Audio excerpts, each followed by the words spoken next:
மக்களே, வருங்கால அரசு அதிகாரிகளே, அனைவருக்கும் வணக்கம். நான் உங்கள் பொன்வேல் பாண்டியன். இந்த பதிவில் நம்ம பார்க்க போகிறது ஜிஎஸ்டி வசூலில் சாதனை. இது தவிர ஜிஎஸ்டி தொடர்பான சில முக்கிய குறிப்புகளை நம்ம பார்க்க போறோம். இந்த ஜிஎஸ்டி அப்படின்னா குட்ஸ் அண்ட் சர்வீஸ் டாக்ஸ், சரக்கு மற்றும் சேவை வரின்னு சொல்லுவாங்க. இந்த ஜிஎஸ்டி சட்டமானது நடைமுறைக்கு வந்த நாள் ஜூலை 1, 2017 நடைமுறைக்கு வருகிறது.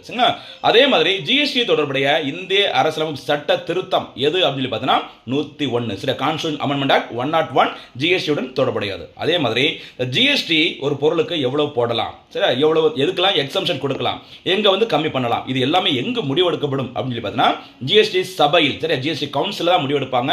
இந்த ஜிஎஸ்டி கவுன்சிலுக்கு எப்பவுமே தலைவராக இருப்பவர் மத்திய நிதியமைச்சர் அவர்கள் தான் இந்த ஜிஎஸ்டி கவுன்சிலுக்கு தலைவராக இருப்பாங்க. இங்க தான் ஜிஎஸ்டி தொடர்பான எல்லா முடிவுகளும் எடுக்கப்படும். மொத்தம் 33 உறுப்பினர்கள் இதுவரைக்கும் இருக்கிறாங்க. சரிங்களா? இந்த ஜிஎஸ்டி அறிமுகப்படுத்தப்பட்ட 2017 அப்புறம் பார்த்தீங்கன்னா இந்த ஜிஎஸ்டி விகிதங்கள், சரியா, 5%, 12%, 18%, 28%, இந்த மாதிரி 4 விகிதங்களில் ஜிஎஸ்டி இருந்தது. தேவைப்பட்டால், சரி, அது சின் ப்ராடக்ட்ஸ் அப்படி சொல்லுங்களா, உடலுக்கு தீங்கு விளைவிக்கக்கூடிய பாவ பொருட்கள், லக்ஸரி ஐட்டம்ஸ், இதுக்கெல்லாம் 40% வரைக்கும் ஜிஎஸ்டி கவுன்சில் நினைச்சா ஜிஎஸ்டி போட முடியும். சரியா? சென்ட்ரல் ஜிஎஸ்டி, மத்திய ஜிஎஸ்டி, சரிங்களா, அதுக்கு மாதிரி ஒருங்கிணைந்த ஜிஎஸ்டி, இதெல்லாம் ஜிஎஸ்டியோட வகைகள் தெரிஞ்சுக்கோங்க. இந்த ஜிஎஸ்டி விகிதங்கள் அப்படிங்கிறது செப்டம்பர் 22, 2025 முதல், சரியா, இந்த ஜிஎஸ்டி சீர்திருத்தம் செய்யப்பட்டது. இப்போ ஜிஎஸ்டிங்கிறது 2 விகிதங்கள் தான் விதிக்கப்படுகிறது. சரிங்களா?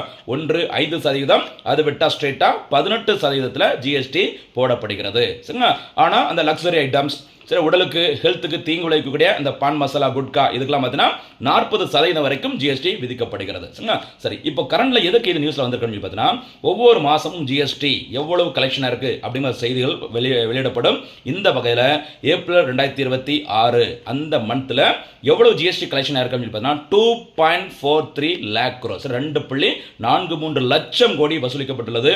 ஒரு மாசத்துல ஜிஎஸ்டி அதிகபட்சம் வசூலானது இந்த ஏப்ரல் 2026 தான். இந்த சாதனை இதுக்கு முன்னாடி எப்போ இருந்ததுன்னு சொல்லி பார்த்தீங்கன்னா ஏப்ரல் 2025 இருந்தது. சரி, 2.23 லட்சம் கோடியாக இருந்தது.